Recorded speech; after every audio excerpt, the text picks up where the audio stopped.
The mythical creatures of our nightmares and fairy tales are huge, magical, and often fearsome.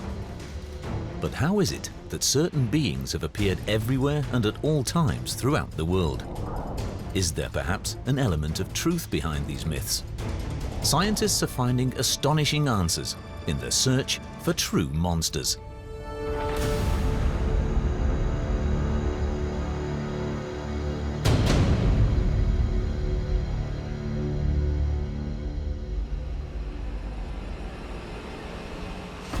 Appearing from the haze of history as if from nowhere, the dragon is one of the best known and oldest of all fabled creatures. All over the world, the dragon is the main figure in sagas, fairy tales, and modern fantasy stories.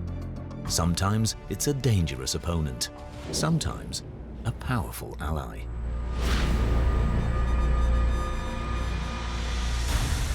There is no doubt that the dragon has always been one of mankind's oldest and most fanciful conceptions. Dragons appear in the myths of the Teutons and the Romans, and in stories about the Christian saints. Throughout East Asia too, in China, Korea and Japan, the dragon has always been a fabled creature.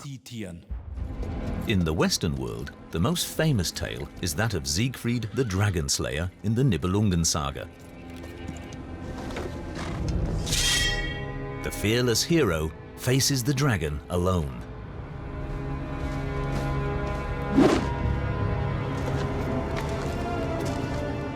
The roles are clear. The dragon represents evil.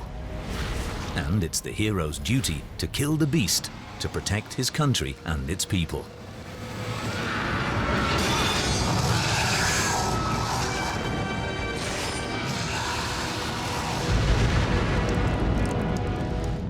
The victor then acquires the strength of the vanquished. Siegfried bathes in the dragon's blood and becomes invulnerable. In the Siegfried saga, the dragon is a huge, dangerous monster, a creature it takes a true hero to kill. Whether we're talking about a saint's tale, like the one in which St. George slays the dragon with his lance, or in the Sylvester legend, in the Europe of the Middle Ages, the dragon was the personification of evil. Even the Bible tells of a momentous struggle with a dragon. In the book of Revelation, the archangel Michael and his angels battle against the beast. The dragon is even compared with the devil. And the great dragon was hurled down, that ancient serpent called the devil or Satan, who leads the whole world astray. We mustn't forget that in the religious visual imagery of the Middle Ages, the dragon symbolizes hell itself. In church art, the gateway to hell is portrayed as the gaping jaws of a dragon. Ever since the 9th century, there have been countless depictions of the gateway to hell as the jaws of a dragon, which menaces sinners with its sharp teeth, swallows them, drags them down into the depths, or envelops them in flames.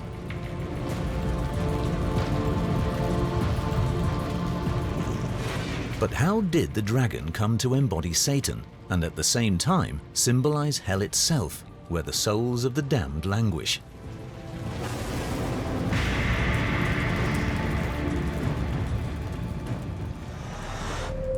One possible explanation can be found in Iceland. The unique nature of the world's biggest volcanic island has given rise to mysterious sagas. For the people of Iceland, mythical creatures are part of everyday life. Biologist Tryggvi Gunnarsson has a workplace which literally conjures up dragon fantasies. This region in the south of Iceland is known as Brennisteinsfjöll. The name means sulfur mountains. A monster could be lurking behind every rock. But the Thri-Nokkagígur is something very special. Here you can descend into the maw of hell as a visitor. This volcano is not only the deepest vertical lava shaft on planet Earth, but it's also pretty much the only cinder cone, only lava chamber accessible to humans on the planet. An open cable lift takes the visitor some 120 meters down to the bottom of the magma chamber.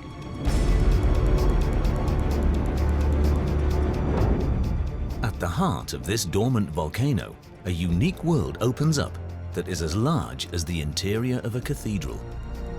The once boiling lava has left behind rugged rock, which in the light of the lamps shines red, gold, green and violet. The chamber smells of sulfur, like the breath of a dragon. It's a perfect living room for a dragon, with all these volcanic activity, these beautiful colors, and then the dragon's eye up here on the wall that's always looking down and guarding its treasure. Even the opening which lets in light seems like the eye of a massive creature which has its gaze fixed on the visitor.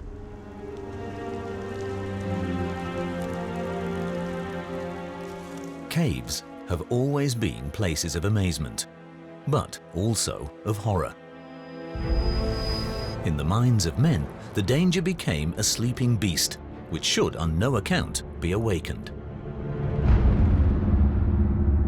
There are many caves, and they are often dark and damp. Many have not been set foot in for thousands of years, and whatever is found in there is unbelievably strange.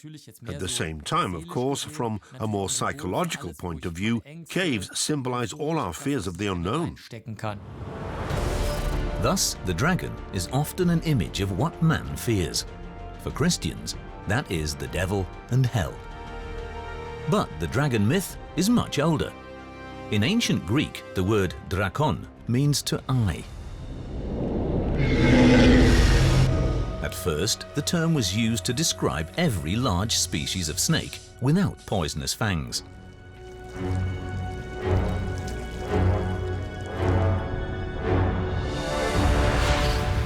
And anyone who has ever seen how a large snake devours its prey can well imagine that such a gigantic animal aroused primeval fears.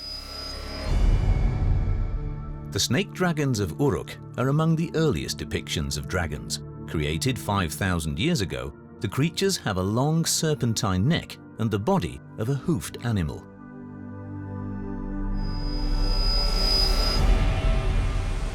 One theory is that early observers could not tell precisely that here a hunter was devouring its prey, so the two animals were depicted as one.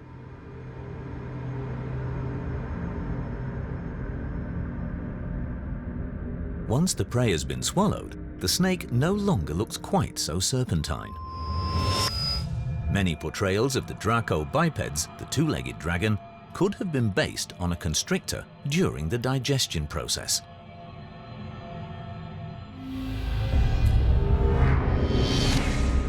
The dragons of the East cannot deny their serpentine origin either. However, they tend to be found more in water than in caves. In contrast to the dragons of the West, Asia's dragons are seen everywhere in all their splendor. There is no hero wanting to slay them. In East Asia too, of course, there are dragons that are dangerous or can harm people. Basically, though, the relationship towards dragons is one of respect and, occasionally, of reverence. People simply try to get this powerful creature on their side.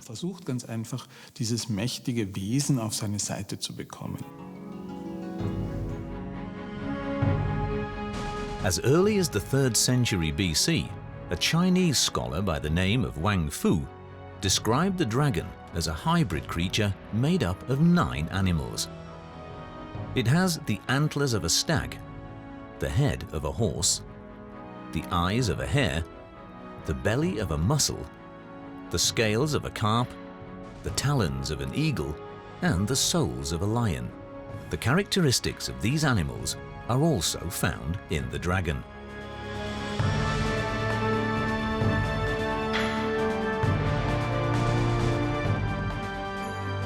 The Chinese emperor ruled over many peoples, and the dragon became the symbol of his power. He even saw himself as the descendant of a divine dragon. That's why the seat from which he ruled his vast realm was known as the Dragon Throne.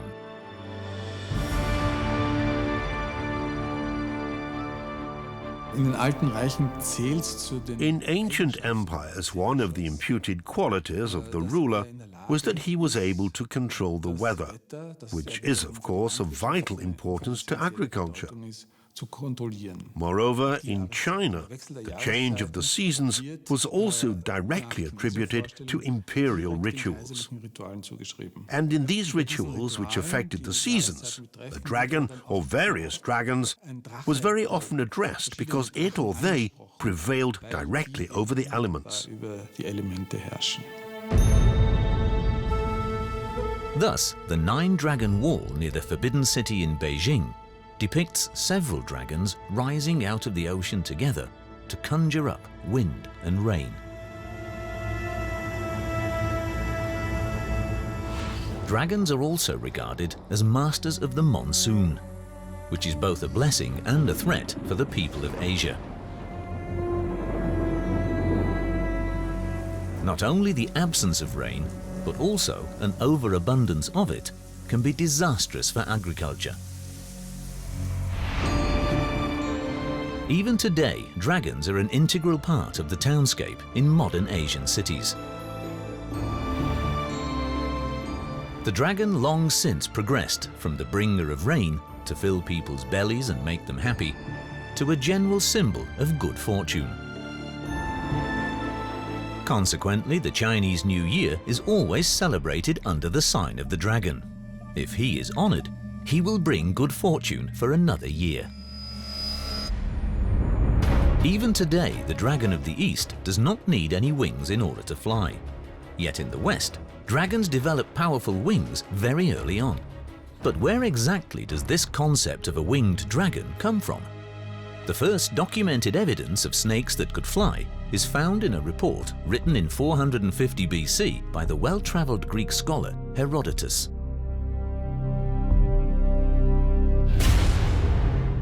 Every spring, apparently, the Egyptian city of Buto was attacked by fearsome flying serpents. The defenders of the town managed to kill the beasts in large numbers. Later, based on his report, these drawings of the flying reptiles were created. He traveled to Egypt himself to investigate this story, and he spoke to priests in Egypt who took him to a valley in the desert and showed him heaps upon heaps of skeletons of flying serpents. And we don't know what he really saw.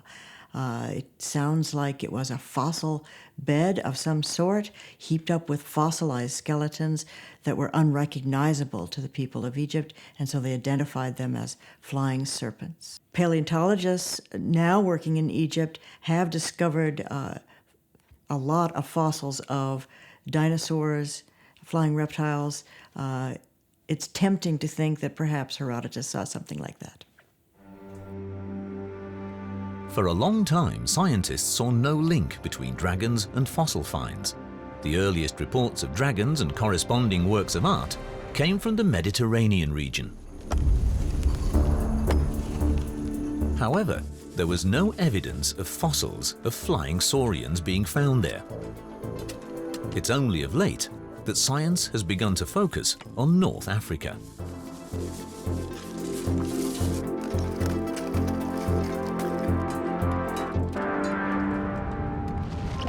One particular surprise was the discovery that during the Cretaceous period, about 100 million years ago, the Sahara was populated not only by land-dwelling dinosaurs, but also by dinosaurs that could fly. With a wingspan of 5 meters, the flying dinosaurs of the Sahara were of an impressive size. So, how did people in classical times react to the discovery of such large bones? And what sort of a creature did they imagine when the bones of flying dinosaurs mixed with those of other species? Well, if you imagine you're a farmer in the time of Homer, in the 8th century BC, you're plowing your field, You plow up a thigh bone, a femur. You can recognize it because it's a femur, a thigh bone. You measure it against yourself, and it's taller than you are. You don't just throw that aside. You try to explain it. Fossils like that demanded explanation, and the Greeks and Romans were very excited whenever they found evidence of what they believed were heroic figures or giants or monsters that populated their land in the golden age of myth. They collected these fossils, and they brought them to temples and labeled them as perhaps a monster. This Corinthian painted vase from the 6th century BC indicates the Greeks' love of fossils. It shows Heracles fighting the sea monster Keto, but here, Keto is portrayed not as a dragon or a snake, as was customary, but as a huge fossilized skull. But fossils don't explain everything. Why do so many dragons spit fire and leave death and destruction in their wake? In the Arab world of the Middle Ages, the dragon was a common astronomical and astrological symbol. Written around AD 1000, the Book of the Images of the Fixed Stars presents for the first time the concept of a giant snake inhabiting the heavens where it causes solar and lunar eclipses. It's also said to be responsible for the appearance of comets. In Christian Europe, even celestial bodies were interpreted as dragons. In 1533, a shower of meteorites came down over Bohemia and the Vogtland. A chronicler wrote, "Dragons flew in swarms and wore golden crowns." From Iceland to Indonesia, from China to the Mediterranean, it's above all volcanoes that have served as impressive models for a fire-breathing dragon. Many ancient peoples tried to explain puzzling natural phenomena like violent geological upheavals like earthquakes and seismic activity, volcanoes, floods, by attributing those activities to monsters, especially monsters that were buried in the earth. But if these regions are so dangerous, why do humans still settle in the immediate vicinity of volcanoes? The answer: fertile farmland and gold. Volcanoes are effectively like conveyor belts that they can bring gold to the surface. The magmas that feed the volcano are enriched in gold. And then in the magma chamber, there is a water phase, and the gold dissolves in that water, and that water then moves to the surface. As it moves to the surface, it cools, and you form veins that contain gold. If we look at the distribution of the most productive mines worldwide, we notice that they are all located in regions that are seismically highly active. So a volcano is something of a conveyor belt for gold. A lucrative volcano can contain up to 1,300 tons of gold.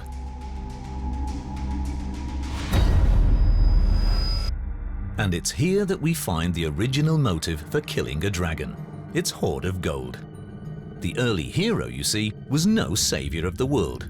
He was a thief who had his mind mainly on one thing: seizing the dragon's treasure.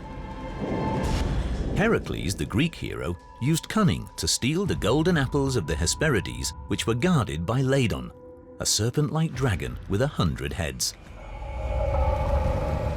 In the original Nordic saga, even Siegfried killed the dragon Fafnir for its treasure. It was only in the Song of the Nibelungs that he slew the beast to free the land from the plague. The dragon Fafnir was defending a large hoard of gold treasure, and that's a very common motif about dragons around the world. Dragons or serpents or monsters of some sort often are defending treasure, especially gold. Some scholars have suggested that perhaps the Scythian gold mining prospectors wanted to protect their gold from strangers and invaders, and so they devised the story of fierce griffins that would attack anyone who came near the gold. It's an intriguing theory. Wherever a volcano is smouldering, gold in plenty is to be had. It's likely that early prospectors made up tales of terrifying dragons just to protect their mines from thieves.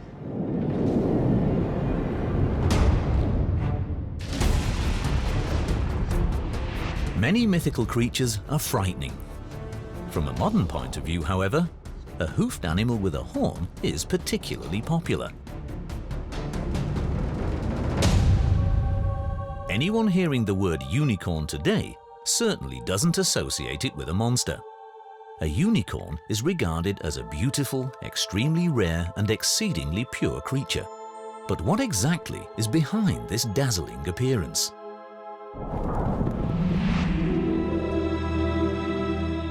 After all, no one, it is said, is allowed to approach a unicorn apart from a virgin, someone who is just as pure as the creature itself.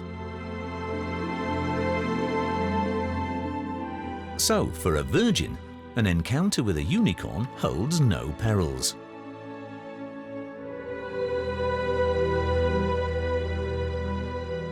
But anyone else gets speared by its horn, or they die when they touch it. So is the unicorn, after all, a fabled creature with a dark side? A unicorn, of course, isn't just a horse. It has a pointed weapon on its head. This fact can be incorporated into a fairy tale along bogeyman lines. If you're not a good person, if you're not pure inside, the unicorn will come and it will know, and then you'll be in real trouble. It's the same as with the bogeyman who is waiting outside, except that the aura of the unicorn makes it even more horrific, of course. At all events, in the Middle Ages, the unicorn's aggressive side also made it appealing in the field of chivalry. It appears in various coats of arms as the symbol of courage and strength.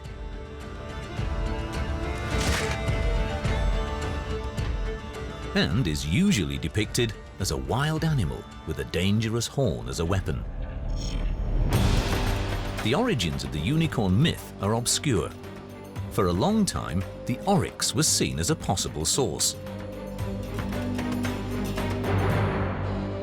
Seen from the side, these shy animals are identical with many depictions of unicorns.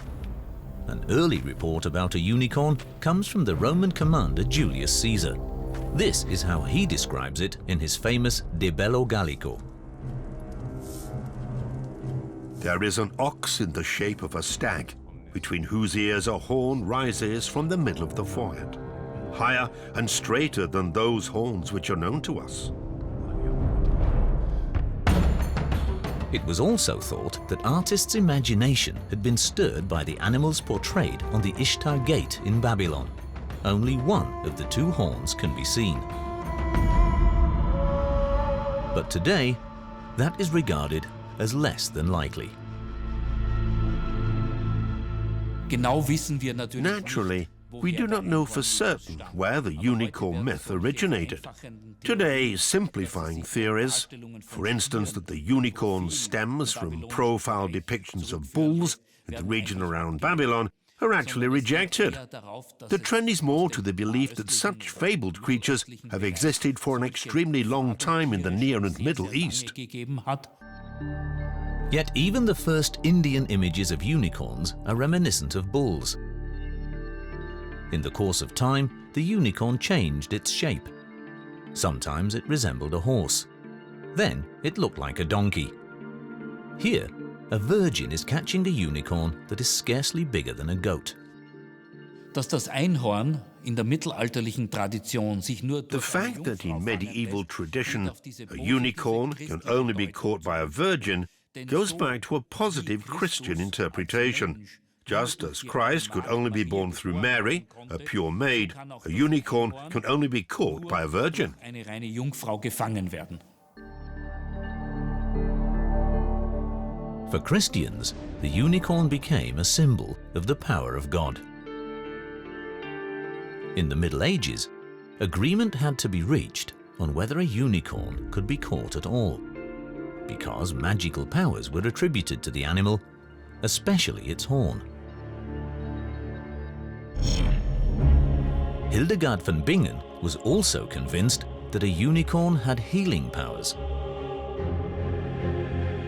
The abbess became famous for her drawings of certain treatment methods, and it was she who founded folk medicine. The methods were revealed to her in visions, in which she recognized the healing powers of plants and stones and the unicorn.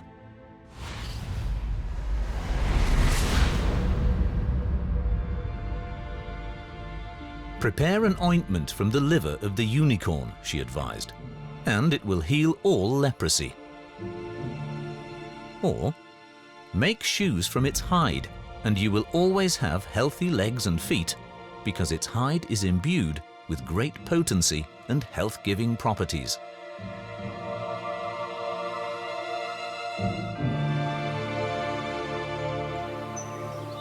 It was mainly the rich and powerful who were interested in the magical powers of unicorn horn. Right up until the late Middle Ages, unicorn horn fetched up to 20 times its weight in gold. My lord, I have come straight to your court from the land of the unicorns. Unicorns? Nilcorns might now be more appropriate. The reason for its popularity was that the horn of the unicorn was said to have healing powers and, in some magical way, could even identify poison in beverages by causing them to foam.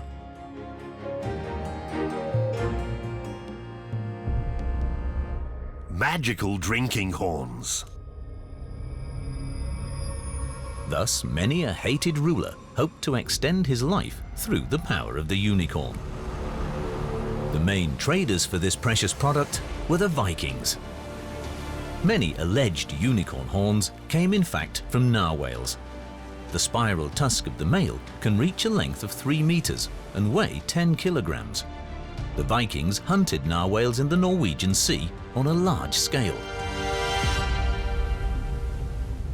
From their ports and trade centers in the north, they supplied the whole of Europe with the coveted commodity. From the late 13th to the early 17th century, they held a monopoly on unicorn articles, which earned them handsome profits everywhere.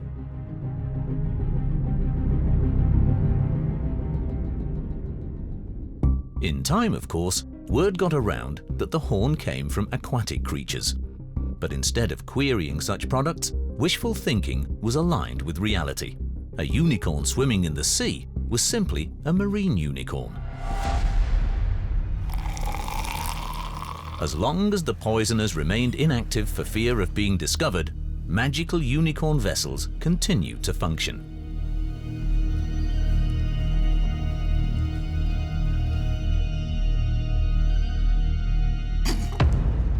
But if a murderer was hell-bent on eliminating an unpopular ruler, even the magical horn, sadly, remained ineffectual.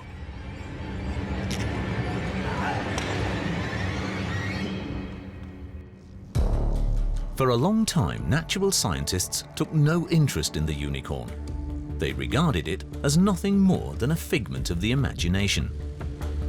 Of late, however, their attention has focused more on the question of how the unicorn myth originated. Professor Andrei Szczepański from Tomsk University in Russia pays regular visits to the banks of the Irtysh in Kazakhstan. Time and again, paleontologists have found the remains of primeval creatures in the region around the river. For Professor Szczepański, the Irtysh is both a blessing and a curse. Остатки крупных млекопитающих обычно находятся в песках. The bones and remains of larger mammals are usually found in the alluvial sediment along the banks of rivers, often on the edge of clay or other deposits. Или с какими-то другими отложениями. То есть получается, что как бы The river collects the bones and carries them to beaches or sandbanks and quickly covers them with new sand. на какие-то отмели. In this way, the bones are preserved. Новыми песками. И кости тогда сохраняются. The excavation work calls for a willingness to take risks and for good timing. For most of the year, the banks of the river are either frozen or covered by quicksand. So only rarely does Andrzej Szczepański have the opportunity to search for fossils here.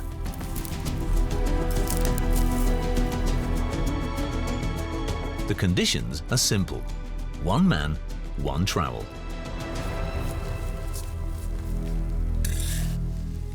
This paleontologist is interested most of all in fossils of Kazakhstan's megafauna. Here he has discovered the shoulder blade of a mammoth. But it wasn't Szczepański himself who made what he sees as the most important find.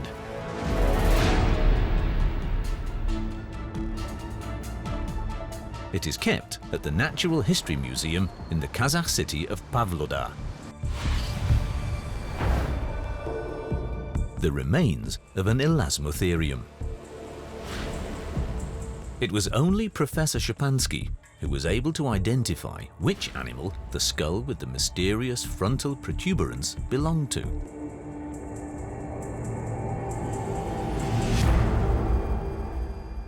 Строение черепа Elasmotheria очень сильно отличается. The shape of the Elasmotherium's skull differs from that of all other species of rhinoceros that have ever lived, back then and today.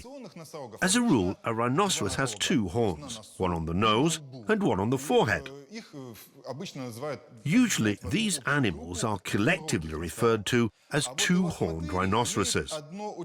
But the Elasmotherium has only one protuberance in the middle of its skull, from which a large, broad horn extended.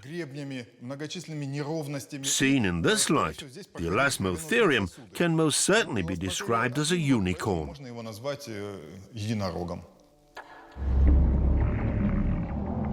The Elasmotherium was one of the largest creatures in Ice Age Eurasia. Up to now, though, it has not been seen as a basis for the unicorn, because an encounter with man has simply been ruled out. According to research, the Elasmotherium died out around 350,000 years ago.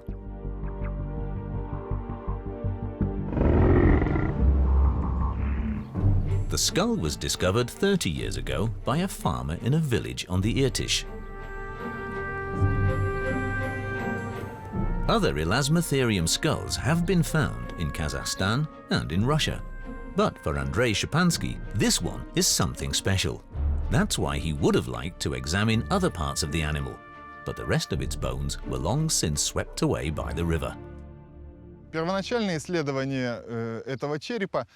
Initial paleontological examination of this skull showed that basically it is no different from previous finds.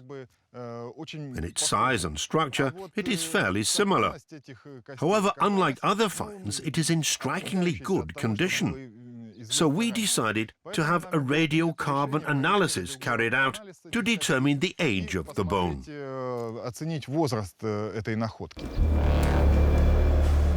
The first bone analysis in 2016 indicated that the skull is possibly no more than 29,000 years old. This was such sensational news that in 2017, Szczepański decided to have the result confirmed by another laboratory. If the sample was carbon dated correctly, it is possible that stories surrounding the unicorn might have begun with the Elasmotherium.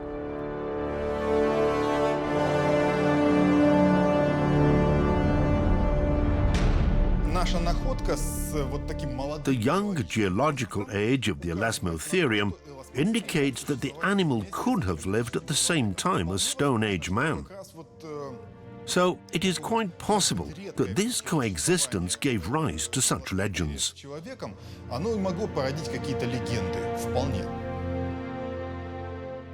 Cave paintings like those in Volcanic led scientists to assume some time ago that modern man might well have encountered the Elasmotherium.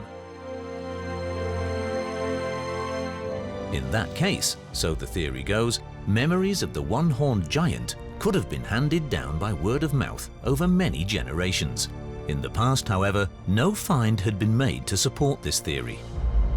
Even the 2016 carbon dating of Szczepański's Elasmotherium sample is controversial. The laboratory said the amount of material provided was too small and possibly contaminated. Now it is hoped Zara Talamo from the Max Planck Institute in Leipzig will shed some light on the darkness surrounding the origins of the unicorn. She has often uncovered instances of incorrect dating. So radiocarbon dating is a technique that dates organic material back to 50,000 years ago and is very sensible for contamination. So we have to really avoid any modern carbon that goes into the sample. Natural materials at the site can contaminate a sample, and so can man, simply by removing, storing, and packing the find. This contamination has to be removed if the age of a bone from pre- and early history is to be determined reliably. Here at the Max Planck, we are focusing on bones material, and we have to extract collagen. So the first step is to demineralize the bone itself, and then there are many different steps in order to extract just the pure collagen. And one of the important steps, if you want to avoid contamination, is the ultrafiltration method. This collagen was then sent to the Archaeometry Center in Mannheim for radiocarbon analysis. The result was sobering.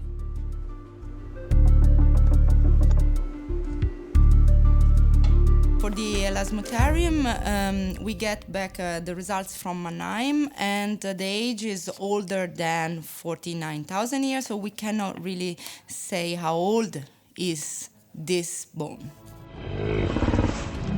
So, even though the Elasmotherium is a genuine original unicorn, it is unlikely to have been the source of any unicorn myth handed down by word of mouth. But perhaps the very appeal of this magical creature lies in the fact that we have no idea of its origins.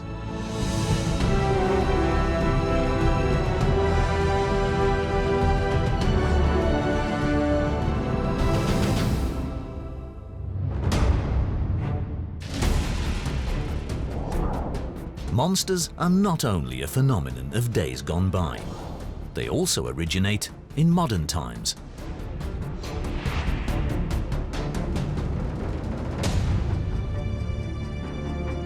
Northeast Puerto Rico in 1995.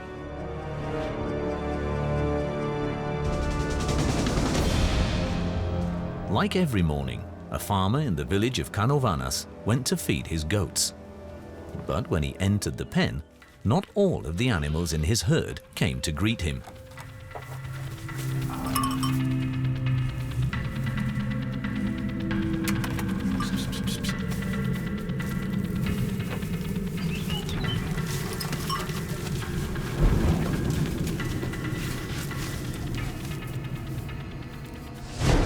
Concerned, he looked for those that were missing. Raúl! Who, or what, had killed his goats? Chupacabra, the goat sucker, is what the locals call the creature, which from then on is purported to have killed hundreds of animals in quick succession. The local press carried reports of horribly mutilated carcasses, and the fact that there was no blood to be seen alarmed even the local vet. Primarily, the injuries were like small puncture wounds, 1 centimeter in diameter. Inside the carcass, there was a big depletion of blood. I don't know what type of animal could do that. Eyewitness reports varied greatly. The only common factor was that the chupacabra was said to have exceptionally long fangs and sharp claws. In Puerto Rico, fear spread. The farmers' herds are their livelihood. The longer the monster caused havoc, the more horrific the tales about it became. When it stood upright, it was said to be the size of a human being.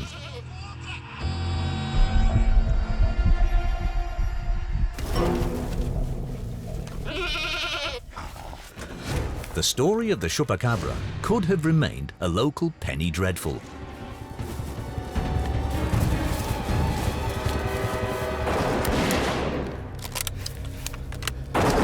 But it didn't.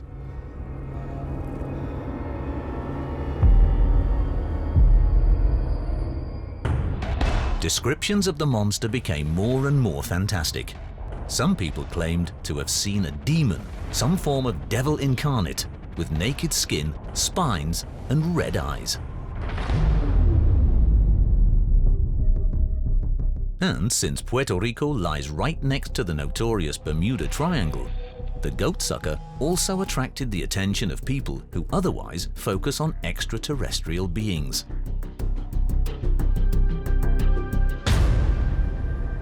Self-proclaimed ufologists claim to have seen unidentified flying objects around the Bermuda Triangle at irregular intervals.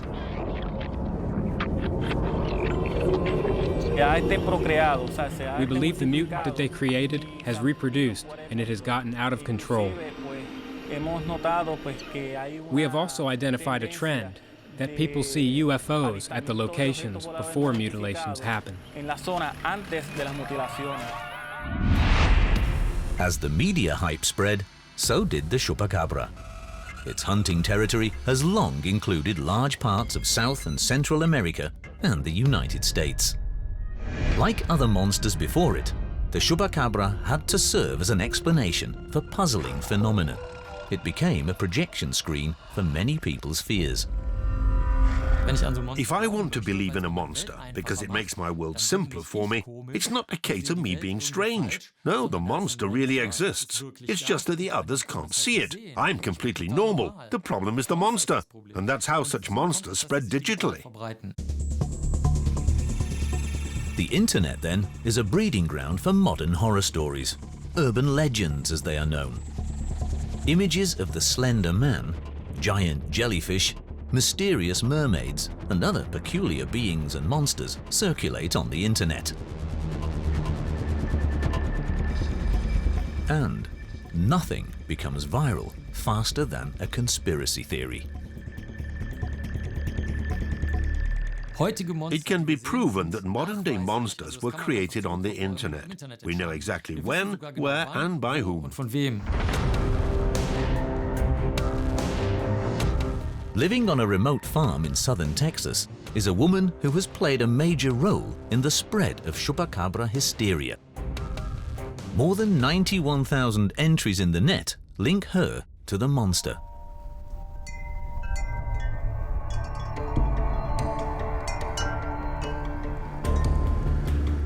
In 2007, Phyllis Canyon was the first person to display the remains of an alleged chupacabra. It made her famous in the world of the internet. Now we'll go to where I first saw the beast, whatever we call this animal.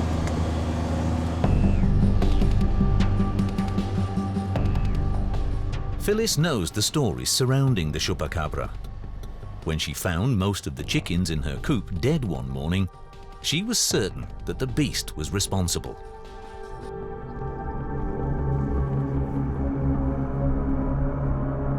There he was, probably about 25, 30 feet away from me. So we made eye contact. I wasn't afraid of him, and he certainly didn't seem to be afraid of me. At that point, it's like, oh my gosh, what have I just seen?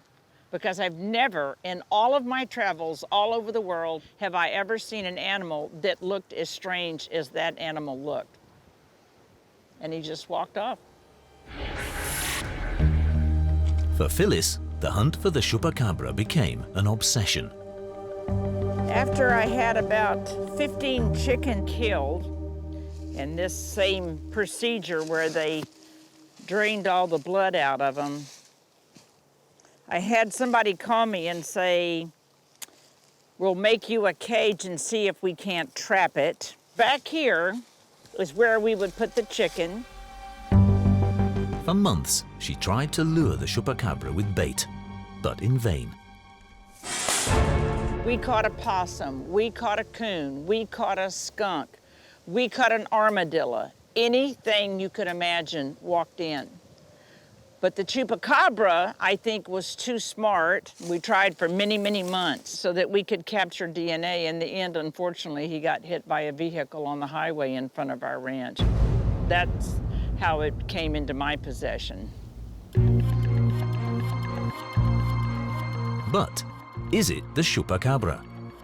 The description fits. Very long fangs and claws, and grey hairless skin.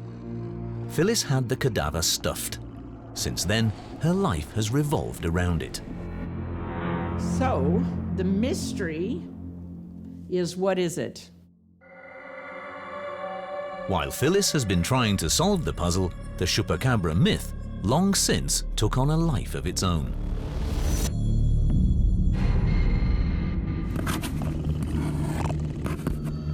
And with prominent assistance, is traveling round the world.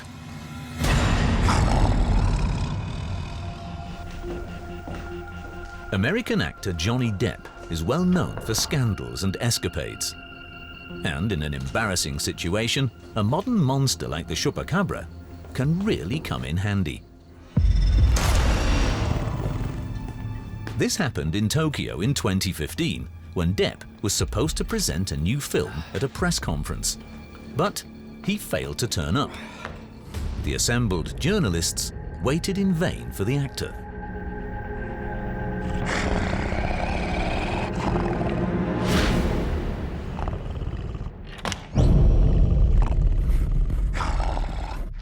The next day, the Hollywood star gave a surprising explanation for his absence.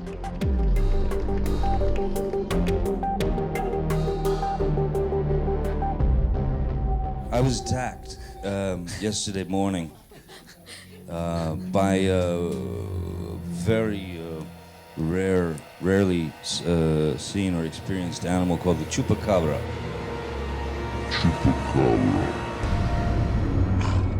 The story of Johnny Depp's fight with the chupacabra went viral.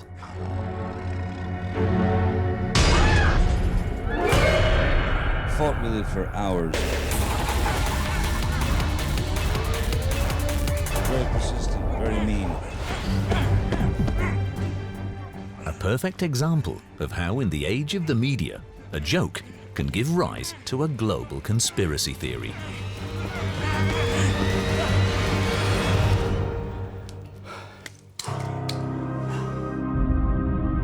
I threw him off the 23rd floor, so we'll never see him again. But, as with all monsters, there is a hint of truth to the chupacabra too. At the University of California in Davis, experts have analyzed DNA from Phyllis Canyon's specimen. The results of the maternal lineage test was that the DNA in the mitochondria was consistent with a coyote.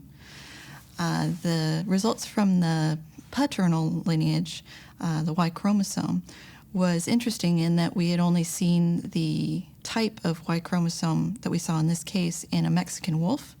That's something that we don't see very often. Those are relatively recently reintroduced in the midsection of America. But to see a species identification on this sample was not unexpected. So the chupacabra is a kind of wolf-coyote hybrid.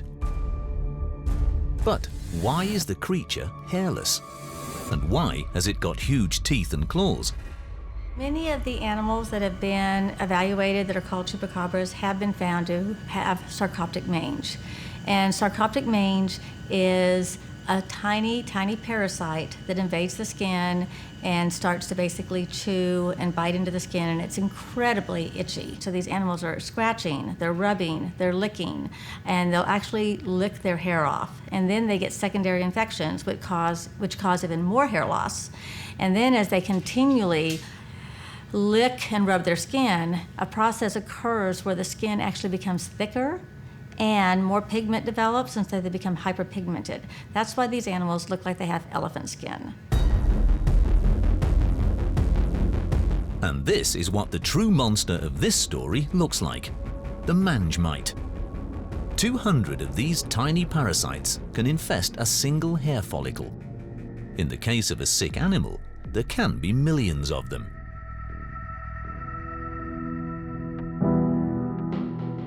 But why is the predator said to suck the blood out of its victims? Is that possible? For an animal as large as the chupacabra has been described, it is not possible that he would live only on blood. He would have to live on other tissues. Unfortunately, it's difficult for most people, especially untrained people, to determine if an animal that's been killed is bloodless. If there's no obvious blood there, it doesn't mean that there's no blood inside it. And most of the necropsies that have been done on the victims of chupacabras have actually not been bled out. A coyote normally hunts wild animals, but when it has been as weakened by the mange as much as this poor creature, it can only overcome penned-in farm animals. In this story, it is the real victim. Every monster has its origin in a cultural, political, or medico-scientific phenomenon. But to some people, that knowledge is of no use. They believe that the monster truly exists and that there is a reasonable explanation for it. But establishing a connection between the two is really difficult. Irrespective of whether we are talking about a dragon, a unicorn, or a chupacabra, over and above the sagas, it's likely that the human mind has always been inspired by actual creatures. But it is only in our heads that they became monsters.